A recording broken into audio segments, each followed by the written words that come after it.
आज election commission of Pakistan ने form 45 अपनी वेबसाइट के ऊपर अपलोड कर दिए तो पता लगा कि इन फॉर्म 45 के अंदर तो बहुत सी गलतियां हैं। हल्का है NA 130, ये नवाज शरीफ साहब का हल्का है लाहौर का, जहां पे वो डॉक्टर यास्मीन राशिद के मद्दे मुकाबिल थे।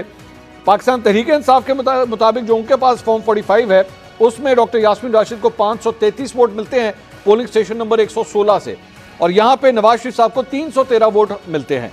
लेकिन इलेक्शन कमीशन की जो वेबसाइट है उसमें जो फॉर्म 45 आता है उसमें डॉक्टर यास्मीन राशिद के 533 वोट हैं, लेकिन नवाज शरीफ साहब के जो वोट उसके मुताबिक 313 थे, यहाँ पे 1313 हो जाते हैं। निहाल हाशमी साहब, सर ये करेक्शन करके किस तरह वोट को इज्जत दी गई है सर, ये फॉर्म 45 के ऊपर क्या कहेंगे? सबसे पहले तो हमें पता ही नहीं कि ये शाहीन साहब ने किया या किसने किया, मगर एक रिकॉर्ड है। 35 पंचर से कहानी शुरू होती है, फिर भूल जाते हैं केपी में यही इलेक्शन कमीशन है, same to same election commission है, यहाँ सब ठीक है। मगर जब इनकी अपनी कोई एक जगह आती है तो वहां कहते हैं यहाँ तो जी कटिंग हो गई, यहाँ पे फॉर्म 45 है। फॉर्म देखें, बड़े आराम से ठंडे होके ना जरा सुनिएगा गौर से। इलेक्शन कमीशन ऑफ पाकिस्तान जो फॉर्म 45 अपने वेबसाइट के ऊपर अपलोड कर रहा है, ये PTI ने, इन लोगों ने नहीं किए, ये इलेक्शन कमीशन ऑफ पाकिस्तान जो फॉर्म 45 अपलोड कर रहा है उसके ऊपर इस किस्म की करेक्शंस क्यों हैं? ये उसके 200 वोट 300 वोट लग रहा है कि उसके अंदर जो है वो चेंजिंग की गई है।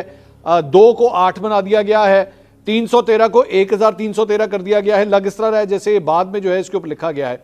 आखिर इस किस्म की, अब इसमें ये PTI ने तो नहीं किया होगा ना, ये तो प्रिजाइडिंग ऑफिसर्स ने किया होगा, तो इसमें PTI या 2018 या 35 पंक्चर ये कहां से आ गए बीच में? भाई साहब, ना मैं इलेक्शन कमीशन का ऑफिशियल हूं और ना आप ऑफिशियल है। मैं समझता था कि आप शुरू करते केपी से, जहां इनकी हुकूमत थी, जहां पे ये बहुत सारी सीटें जीत गए, वहां से अगर बात करते तो ज्यादा मजेदार होता। नहीं, मैं तो आपसे समझ रहा था पिक एंड चूज की निहाल साहब। मैं सुने ना कर रहे हैं ना निहाल साहब, मैं तो आप एक सुन तो ले निहाल साहब, कटिंग सर मैं तो नहीं, मैं तो ये कह रहा था, मैं पता क्या एक्सपेक्ट कर रहा था, सुने, मैं ये एक्सपेक्ट कर रहा था जब मैं अभी शोएब शाहीन साहब से जब ये सारा कुछ पूछूंगा उनके हल्के के बारे में, ये बैठ के अपना अपना फॉर्म 45 बताएंगे, आप कहेंगे मंसूर साहब छोड़ें, आप क्या बात कर रहे हैं, आप क्या बात कर रहे हैं शोएब शाहीन साहब के साथ। ये देखें, ये हमने फॉर्म 45 केपी के निकाले हुए हैं। अली अमीन गंडापुर तो हार चुका है, ये लोग सारे के सारे वहां से हार चुके हैं। ये देखें, ये फॉर्म 45 हमने निकाला। आपको मंसूर साहब, मैं मुझे लेट मी क्लियर, जब 2013 में इस तरह के एहतजाज किए 35 पंचर की,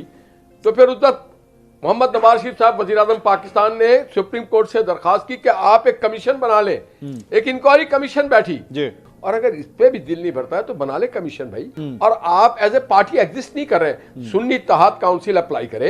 वैसे निहाल हाशमी साहब, मेरा ख्याल में आप 2 लॉयर्स आप लोग बैठे हैं, मुझे बता दीजिएगा, लेकिन मेरा ख्याल में इलेक्शन कमीशन ने जो मखसूस नशिस्तों के हवाले से जो फैसला दिया है उसके मुताबिक तो शायद अब सुन्नी इत्तेहाद काउंसिल भी एग्जिस्ट नहीं करती मेरा ख्याल में, क्योंकि जाहिर बात है आपने नशिस्तें उनको नहीं दी, इसका मतलब है कि वो आप मुझे बताएं, जो आप ऑब्वियसली एग्जिस्ट नहीं करती, सुन्नी इत्तेहाद काउंसिल पार्लियामेंटी सियासत में जन्म लेती है इलेक्शन के बाद। शोएब शाहीन साहब कुछ कहना चाह रहे थे, मैं खैबर पख्तूनख्वा के हवाले से जब बात कर रहा हूं। शोएब साहब गो अहेड जी। इस हवाले से 4 दिन पहले मेरी इमरान खान साहब से मुलाकात हुई और उन्होंने मुझे खुद कहा कि आप ये बयान दें मेरे बिहाफ पे कि हम केपी के तमाम हल्के खोलने को तैयार हैं, जिसको आप कहें। अच्छा। ये लाएं तो सही अपने फॉर्म 45। और फिर दूसरी बात ये करते हैं, जैसे आपने कहा, दूसरी बात मुझे बताएं, मेरे मद्दे मुकाबिल आया और उसने जाकर सहाफियों को सामने लहराया, जी मेरे पास भी फॉर्म 45 है।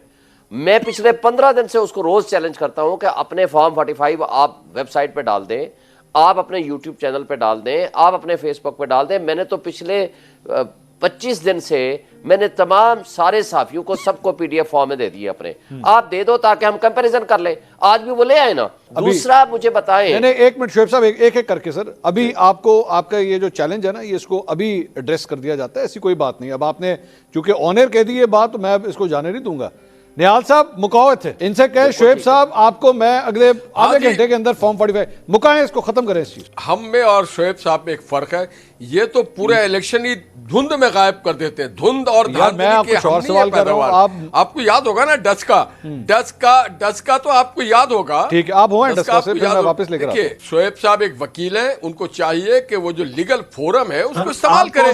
ना फोरम ये टेलीविजन सेट है, ना फोरम टॉक शो है। निहाल साहब एक बात बताएं, आपको याद है वो एक प्रेस कॉन्फ्रेंस हुई थी जिसमें मरियम नवाज साहिबा बैठी हुई थी और शहबाज शरीफ साहब बैठे हुए थे और पीछे एक बड़ी सी स्क्रीन लगी हुई थी जिसके ऊपर वो एक जज साहब की जो है वो एक वीडियो चलाई गई थी। याद आ रहा है आपको कुछ? वो याद है वो प्रेस कॉन्फ्रेंस? जी मुझे याद है। तो उस दिन अगर रात को टॉक शोज के अंदर आपको कह दिया जाता है यार आप हमें किस बात की वीडियोस दिखा रहे हैं, जाएं जाके प्रॉपर फोरम के ऊपर जाएं, हमें किस बात की आप लोग वीडियोस दिखा रहे हैं, तो वो सही होता? वो क्या जरूरत थी वो प्रेस कॉन्फ्रेंस करने की? नहीं, हम तो कौम को एजुकेट कर रहे थे। हाँ, बड़ी खूबसूरत बोलना, निहाल साहब बहुत खूबसूरत बात कर दी सर, बहुत बड़ी जबरदस्त। जब हम प्रेस कॉन्फ्रेंस बहुत आला बात किसी एक के लिए नहीं करते, नहीं कौम सबके लिए करते हैं। बिल्कुल मैं एग्री करता हूं निहाल साहब, बड़ी आपने पते की बात की है। मैं भी ये कह रहा हूं कि कौम को इन्फॉर्म करें, ट्रांसपेरेंट काम करते हैं हम लोग, ट्रांसपेरेंट सर दे फॉर्म 45 इनको दिखाएं, इनको ये देखो ये हमारे फॉर्म 45। जब ये मुतल्लिका फोरम पे जाएंगे, नहीं देंगे वो आप क्या कर फोरम लेंगे? पे जाएंगे तो सब कुछ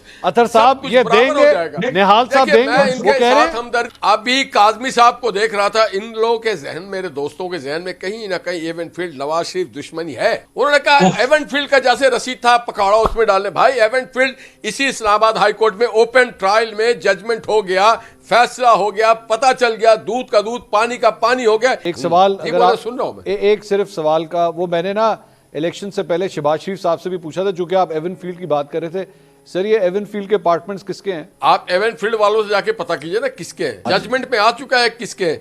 वो ना मोहम्मद नवाज शरीफ साहब का नाम है ना मरियम नवाज साहबा के नाम है। तो किसके हैं? सर मैं आपसे ही पूछ रहा हूँ ना, आप इन्वेस्टिगेटिंग, मैं तो गया ही नहीं कभी सर। मैं खोदा पहाड़ निकला कुआं। सर वो कुआं किसका है? जिसके पास मेजॉरिटी शेयर होल्डिंग करते हैं। मंसूर साहब मैं आपके सवाल की मजम्मत करता हूँ। आप सबको पता है, आप सबको मुझे निहाल साहब कसम वाली बात ले लेंगे नहीं पता। मुझे इतना कसम ले लेके मुझे पता है कि मोहम्मद नवाज शरीफ का नहीं है, अल्लाह की कसम मरियम नवाज का भी नहीं है। हुसैन नवाज तो कहता है, और अल्लाह की कसम जजमेंट आ गया इस्लामाबाद हाई कोर्ट का, हमारे हुसैन नवाज की आप वीडियो चला दें, जो हुसैन नवाज ने आकर कहा था अल्हम्दुलिल्लाह ये हमारे हैं। वो भाई अगर मनी लॉन्ड्रिंग के जरिए बनाए हैं तो खुदा के लिए शोएब साहब कम से कम आकर के पब्लिक के सामने एक तरफ आप एडमिशन करते हैं साहब एक्चुअली, और दूसरी तरफ आप कस्में उठाते हैं कि हमारे नहीं वो है। मैं तो किस कैपेसिटी में ये पूरा खानदान रहता था वहाँ? हाशमी साहब एक सवाल मेरा आपसे है, मुझे बता दे पिछले 30 साल से ये खानदान हसन नवाज, हुसैन नवाज, मरियम नवाज, नवाज शरीफ किस कैपेसिटी में वहाँ रहते हैं? देखिए सियासी जद्दोजहद और चीज होती है और लॉटरी खुल जाना और नुमाइंदे हैं। हाशमी साहब हम कठपुतली लॉटरी इसलिए आप छोड़ देना। आप मुझे सिर्फ इस बात का जवाब दे दें, नहीं आप बताएं, आप अपनी सियासी भाई मेरे भाई, मैं तो अपनी सियासी जद्दोजहद, अपनी जेल, अपनी रेल, आप आवाम में नुमाइंदगी का हक रखते हैं ना। लॉटरी से आए, मुझे तो नहीं पता लग सका सर। मैं भाई सिंपल बात है, शरीफ फैमिली किस कैपेसिटी में वहां रहती थी?